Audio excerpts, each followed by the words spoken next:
Prince Harry and his family are heading back to the UK for the Platinum Jubilee, but will not be part of this royal tradition. All of this is about the Queen. It's not about the drama with Harry and Meghan. It's not about the drama with Andrew.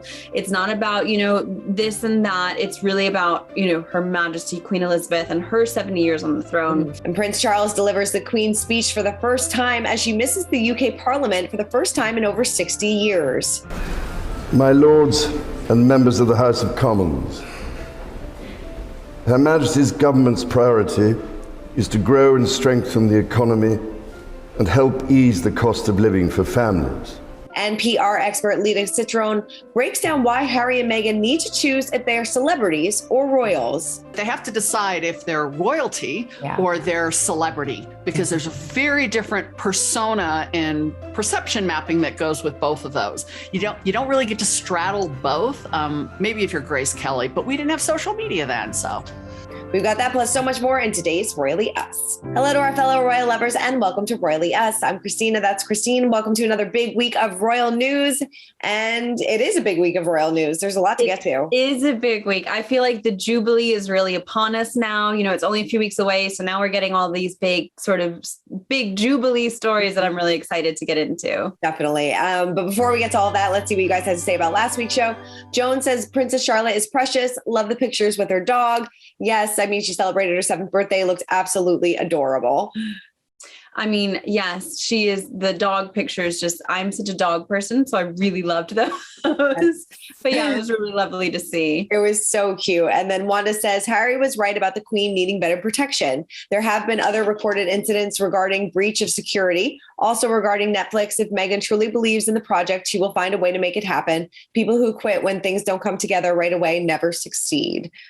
There have been incidents at, we were just talking about that last week at Windsor Castle when somebody kind of broke in and was like breaking bread with security guards too. So maybe maybe that's what he meant. I don't think so, Definitely. But who knows? I think that's another one where people are reading so much into it. And I'm always of the mind of don't read too much into it. But then it was such a cryptic thing for him to say. And we didn't get any other information around it that now we are all reading too much into it. So it's, did he mean literally security, or did he mean her support system? We'll never know. We'll never know. Well, Cheryl says William knew how hard it was for Kate, assuming the royal role, and gave her time and training to see if she could handle it. Harry rushed into marriage and Meghan was woefully unprepared and informed on royal life. Harry really set her up for failure. Shame. It's hard to say, though, too, because William and Kate met when they were so young, too. And so she had a long time before they, decided to get married. And, Harry met Meghan a little bit later on in life. And, maybe they knew that this was it and they wanted to kind of rush into things. So, it's hard to kind of put a label on that. I don't think he wanted to set her up for failure. It's apples and oranges again, because, William and Kate meeting almost, literally as teenagers. Yeah. Versus Meghan and Harry meeting as grown adults, in their mid-30s. It's such a different dynamic. But I think it's interesting, I think it was Tina Brown's book revealed that Harry wanted to get married sooner rather than later to provide Meghan with police protection and to protect her from, the media and from any potential threats. And I know, Kate actually went through years and years where she didn't have that protection. So it's interesting if you do compare them. While I don't think they're very comparable, you can kind of see where his concerns came from. Right. No, definitely. All right. Well, let's get into our royal roundup and continue talking about Harry, because he, along with Meghan Markle and their 2 children, Archie and Lily, will be in London for the Platinum Jubilee. We can finally stop talking about whether or not they are, because they will be there. They released a statement and said Prince Harry and Meghan, the Duke and Duchess of Sussex, are excited and honored to attend the Queen's Platinum Jubilee celebrations this June with their children. Now, shortly before the announcement, it was revealed that they will not be joining other members of the royal family on the balcony. Buckingham Palace released a statement saying, after careful consideration, the Queen has decided that this year's traditional Trooping the Color balcony appearance on Thursday, the 2nd of June, will be limited to Her Majesty and those members of the royal family who are currently undertaking official public duties on behalf of the Queen. I feel like this was the right decision. Totally the right decision. I was talking about this on Instagram last week, and I sort of said, this was the only solution that was going to work. So Meghan and Harry will be there for the celebrations. I think that they will mostly take part in private celebrations. I don't think we're going to see them very much, to be honest. But so they're there. It's, they're part of the family, but they're not taking away from the story. If they didn't go, the story would be they're not allowed to go, and if they were there and they were front and center on the balcony, again, they would be the main headline. I feel like we're going to see a lot of decisions in the next couple of weeks that are really forcing a redirection of the conversation to the Queen. All of this is about the Queen. It's not about the drama with Harry and Meghan. It's not about the drama with Andrew. It's not about, this and that. It's really about, Her Majesty Queen Elizabeth and her 70 years on the throne. So I think we're going to see a lot of these, careful considerations that sort of redirect that spotlight. But like you said, that's what it's all about. And Harry, Meghan, they won't be on the balcony. Prince Andrew will not be on the balcony since he was stripped of his royal duties. So it will be the core family members who are working members of the royal family, which is what it should be. It really makes sense. But also, it's not just disgraced. It's not just like, I thought it was interesting that Princess Eugenie and Princess Beatrice, who do from time to time undertake royal duties, they won't be up there either, even though they're very close with the family, very close with the Queen, but they're not full-time working royals. And so kind of drawing that line in the sand of only those members of the family who are currently undertaking official public duties on behalf of the Queen, that kind of made it really easy to say you are up there and you aren't up there. And it's not about family dynamics. It's just a very who's working and who's not. Yeah, makes sense. Well, as all this, like you said, a lot of details are going to be emerging over the next couple of weeks about the schedules, about where events are happening, what events are happening, and also royal family traveling schedule, which was actually released. The palace released a statement saying over the course of the central weekend, members of the royal family will visit the nations of the United Kingdom to celebrate the Platinum Jubilee.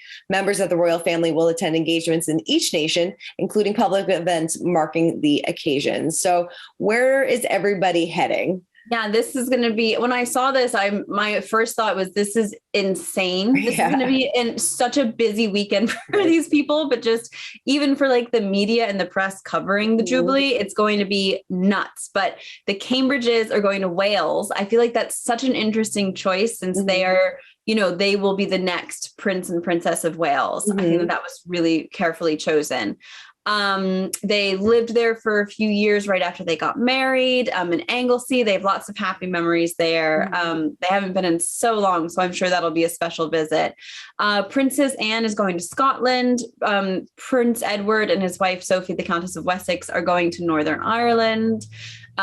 So again, it's just going to be incredibly busy. I really can't wrap my head around that. I thought we would just have a lot of, events in London to celebrate. The fact that they are going across the United Kingdom is, I think, wonderful, but crazy from a planning perspective. It's going to be nuts. There's going to be a lot of things. Like you said, everybody's going to need a nap after this weekend. It's going to be really, really busy. It's like, we're going to see so much of the royal family, and then there's going to be a week of nothing. They're going to take a week off. I know, where everybody's going to need a week off.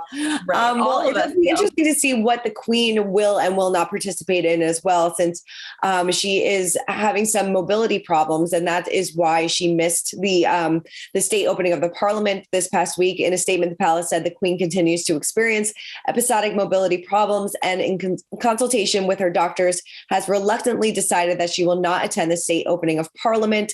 They said that at the Majesty's request and with the agreement of the relevant authorities, the Prince of Wales will read the Queen's speech on her behalf, with the Duke of Cambridge also in attendance. Like we said, Prince Charles delivered the Queen's speech for the very first time. So take a look at that. My lords and members of the House of Commons, Her Majesty's government's priority is to grow and strengthen the economy and help ease the cost of living for families. Her Majesty's government will level up opportunity in all parts of the country and support more people into work. Her Majesty's ministers will continue to support the police, to make the streets safer and fund the National Health Service to reduce the COVID backlogs. Yeah, I mean, this is kind of a big deal that this is the first time that she's missed this in over 60 years. The last time she missed it was because she was pregnant. So it's definitely something I think to be concerned about, these mobility issues. Yeah, I think it's very interesting. This is one of the biggest, sort of most regal events in her calendar, if you will. You know, this is one of the biggest events of the year in her role as the sovereign. So for her to miss it, I think must have been huge. You know, they really left this to the final hour to announce this. So I think she really was holding out hope that she could be there or that something might change. It is, I think, just a sign of the state of things. I think that she's very old. I mean, she's 96. She's really earned this downtime, so to speak, but we're definitely seeing a changing of hands of who the next sovereign is going to be. Mm-hmm. Yeah. And they also announced that she will not be attending any garden parties this year. You know, at these garden parties, you're standing for hours on end. So that makes sense that she will no longer be in attendance. She's still doing virtual visits and things like that. So she still is working. She just, you know, it can't move out and about, which at 96 is understandable. Right. Yeah, definitely. And I think she wants, you know, I think she's very concerned about her legacy and how she'll be remembered and how, you know, the public will perceive her in her final years. And if the last memories that we have of her in person are her standing and smiling and looking, you know, vivacious and strong, that's how she'll always be remembered. I think she's really, you know, she doesn't want the public to see sort of a weak and elderly sovereign. No, that's so true. And she's kind of picking and choosing what she wants to. She's only made one public appearance this whole year, which was at Prince Philip's memorial service this past March. And I'm sure she will be there in June, of course, on the balcony doing these celebrations for the Tribune of Color. So she's kind of saving up her energy for that, I'm sure.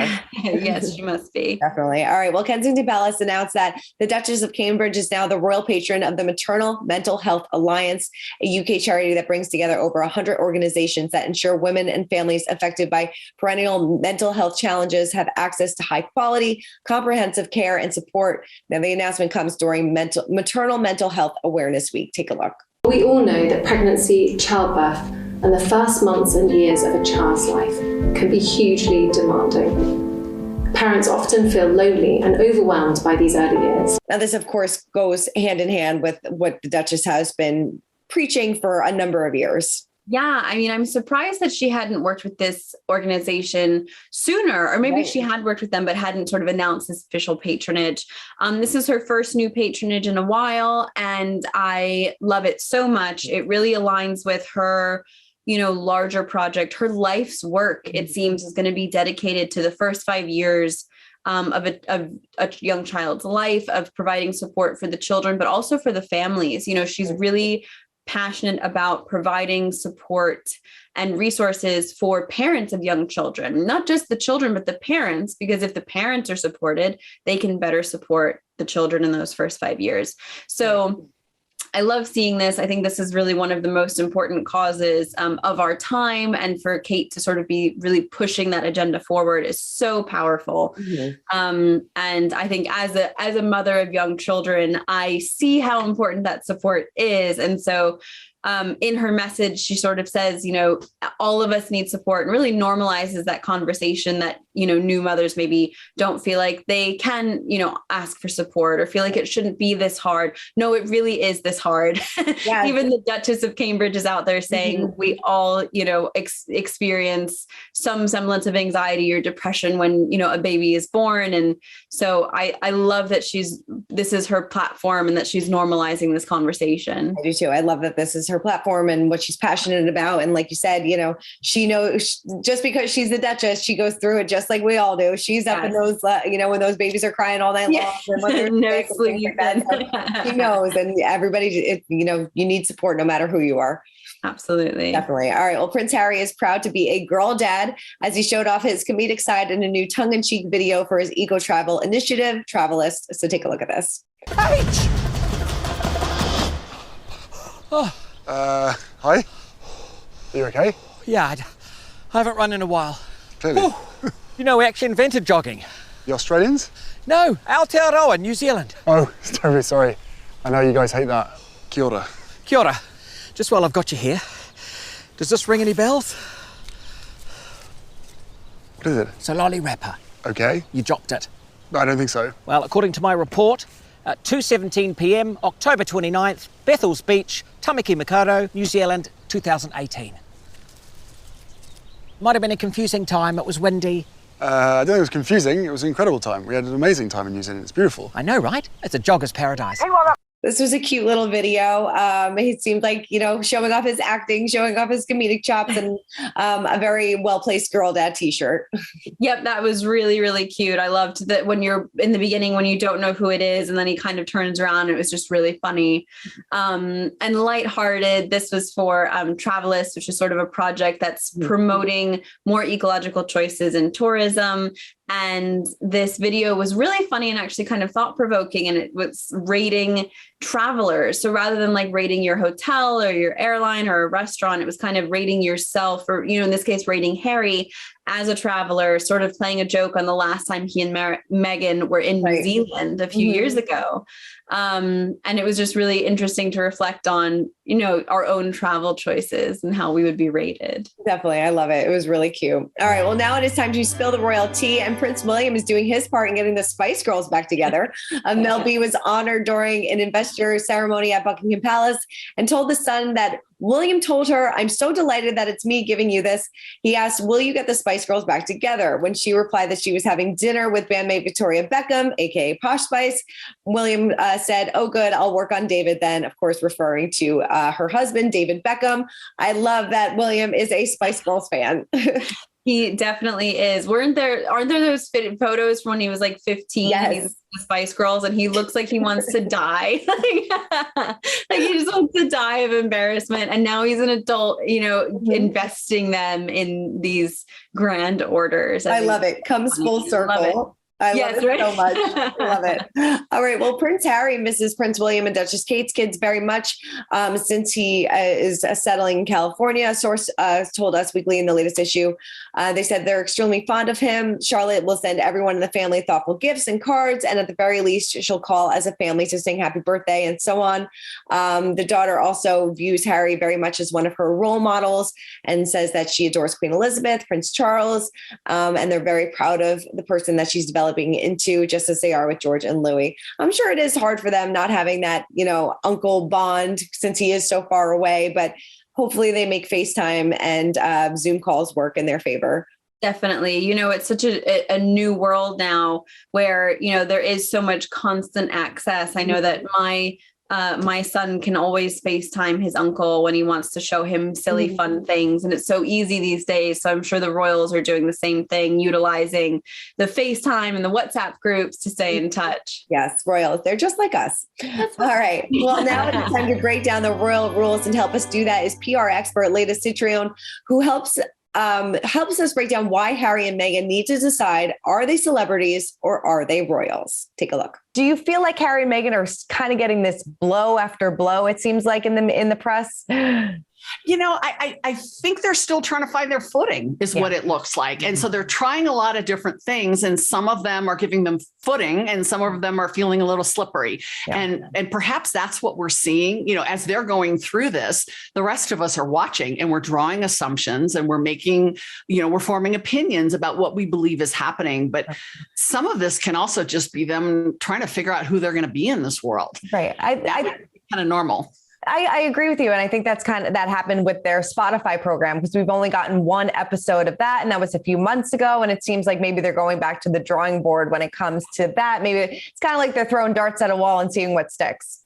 Well, it kind of reminds you of a teenager, right? The teenagers trying not to be their parents, but be an adult, but they don't quite know what that means yet. And I don't mean to minimize what they're going through, but it sort of feels from a perception standpoint that they have to decide if they're royalty or they're celebrity, because there's a very different persona and perception mapping that goes with both of those. You don't really get to straddle both. Maybe if you're Grace Kelly, but we didn't have social media then, so. I think you make a really good point, because I feel like that is probably their issue, because they are probably one of the most recognizable couples in the world. but they wanted to straddle that royal life. And, when they were told that they couldn't, they're still using their HRH titles and things. So it seems like they're still pushing the royal life, but don't really want to be associated with it either. Yeah. And one of the things we learn is you sometimes don't get to have it both ways. Yeah. And when you think about royal life and the pageantry of the institution, there's rules that come with that, and there's protocols and there's rewards. Yeah. But celebrity also has rules and protocols and rewards. It also has a lot of risk, and being handled is different. Being, managed is very different. So yeah, I don't know how they would find a way to bridge both, but they kind of need to choose. Yeah, no. And I mean, in your opinion, what do you think that they're going to do? I mean, it's almost like they have to choose that celebrity route, since the royal family told them that there is no place for them to kind of do both. Well, yeah, when the door shuts, it's kind of hard to still make a decision. Right. And I think what was interesting in Tina Brown's book is you mentioned in the email is, I think there's this idea that she grew up in celebrity, right? And when you grow up in celebrity, I grew up in Hollywood. I understand that culture. There's a lot that you take for granted, and that looks to be in place in a royal institution, but it isn't the same. Yeah. Right. The responsibility, the loyalty, the protocol's different. And so it probably would feel more natural to her. And I'm guessing, because I don't know them, to want the celebrity. Yeah. There's a lot of risk that comes with that. There's a lot of treacherous landscape. And that might be something Harry's not as comfortable with, because he grew up in a very different culture, which is the institution's culture. So I could see them almost being pulled in different directions, her going celebrity and him still feeling the comfort of the institution, but being attracted to the freedom that you supposedly get with celebrity. Right. I feel like that could be like a recipe for disaster in some way, but I hope not. I really hope not. I know. I mean, do you think that, especially on the British side over in London, they are not very well liked. And it seems like sometimes, that might be creeping in over here, especially like when they're airing so many grievances about the royal family. Do you think that they should stop talking about the royal family? And then we have this book that he is releasing supposedly at the end of the year too. I mean, is it too much? It's a lot. And I think what's interesting is we're all outsiders just looking in, right? And let's face it, it's fun to read. It's salacious. It's juicy. It's gossip. Would we want somebody writing a book about us that way? Of course not. We'd be mortified. So I can imagine that they're mortified by some of this. And the royals, again, have a persona, an institution to manage. And there's such a wonderful quality to that. If my parents were European, they grew up with monarchies and the pageantry and the status that comes with almost a fairy tale of it. That's really tricky if you start pointing out where the strings are and, what the magic is, what the magician's doing behind the scenes. If you're going to disillusion all that, be really careful where you step, because those are some of the landmines. We see that in the celebrity space too, right? You start pointing out and pointing fingers, make sure you can back it up. And sometimes what we get in our mouth is that icky taste of the unpleasantness, not necessarily who was right and who was wrong. Right. That's why you don't try things like this in public opinion. It's tricky. Sure. I mean, do you think that almost sometimes they fear like that's the only reason why people care about them is because they want that salacious royal gossip that we never get? I mean, when you saw that sit down interview with CBS, I mean, jaws were on the floor, and that's what people really want to hear from them. Maybe not the animated kids programs on Netflix, right. With the moral of the story, right. That says a lot about our culture, right? We like to watch the accident as we're driving by. We don't necessarily remember to call 911. Exactly. It's a choice they have to make. Once you open that Pandora's box, you don't get to shut it. Yeah. And say, well, now I want to take my family private. Now I don't want pictures of me out in the public. That's the celebrity burden, right? So there's all this opportunity with being the celebrity reputation that you don't have with the royal or the institution. But the risk is you don't get to put it back. And you don't get to now tell people that there are things you don't want to talk about. So once you open it, you kind of have to keep going with it. And that's where it gets really tricky. And from a family standpoint, I don't think we can lose sight of the fact that Harry's still part of a family. She married into the family and was initially supposedly welcomed in. I don't know how that's working out. But, you know, it's still his family, and that's got to be emotional. What would you advise them right now in their course going forward? Well, I mean, I think it kind of goes back to what we started off talking about. It's pick a lane, right? Are you royal monarchy institution brand, or are you celebrity brand? You're not going to be everyday Joe brand. And I think they've tried that, and it just doesn't work. Because if we see Meghan Markle in the grocery store, we're going to drop our shopping carts, right? She's not everyday. But figure out who you want to be and then create a path forward. Let the past go. It already happened. Perception in some people's mind isn't going to change, but you have a lot of opportunity to manage and control the narrative going forward. You just have to be really intentional and consistent around it. And I think they could be a darling family for this country to embrace and actually see a side of maybe Britain that we hadn't seen, as Harry brings that in how he raises his kids. We'd love to see the kids. Love to see the kids. Yeah. Do you think that's interesting too? Because they are, you know, public about talking about their family and, you know, kind of the rifts that they have in their family, but they're very protective of their children, which I totally understand. But if you're going to give us some of that, should you give us a little bit of that? Well, and that's where it kind of goes to, you know, you don't get to open the box just a little bit. Right. And that's a really tricky one. It's tricky for business people. It's tricky for celebrities, because authenticity doesn't mean the same thing as transparency. So when you give an answer, to be authentic means you're being genuine. You're giving the truth. You're speaking from the heart. Doesn't mean I have to tell you everything about me. But keeping your children, something that we attach to part of your identity, private, feels odd. And it feels odd in this country when our kids are all over social media, in the most part. So I fully support them choosing boundaries and setting up guardrails so that there are certain topics, like we don't need to know about their love life. But we'd love to see their kids. We'd love to see them as a family. I think that could go a lot to endear us. I understand there's a lot of risk to that. There's a lot of risk to being very well known too. Yeah, I feel like this is something that we've discussed for a long time. It's kind of, they can't really have both, and they have to decide what identity they really want to be a part of. Yeah. And I think it would help them, you know, move forward in their roles as well. If they could just pick a lane, stick to it, and then just, you know, carry on with their own projects, whichever way they want to go. Exactly. It'll be interesting to see how the next few months kind of play out for them. All right. Well, time to check in on our pint-sized palace. And Archie recently celebrated his 3rd birthday and received some well wishes from the royal family. William and Kate wrote on Twitter, wishing Archie a very happy 3rd birthday today. I was hoping that we would get some new Archie pictures, but they are stingy with their family pics. I know. You can understand why they want, the privacy so much, but I think all of us are really hoping to see just, you know, them. I love the regular updates with the kids, even if it's just birthday photos. It's so nice to see them growing up. And I loved the birthday video that Archie had a few years ago where they were reading a story. So I did hope that we would see him, but no such luck this year. I'm sure he had a great day. Oh, I'm sure he was showered with gifts and a whole lot of love. All right. Well, that is it for this week's episode of Royally Yes. Christine, thank you so much as always. No, thank you. I'm getting excited for the Jubilee now. Right around the corner. All right. Well, everybody, thanks for watching. Keep commenting, keep subscribing, and we'll see you guys next week. Bye.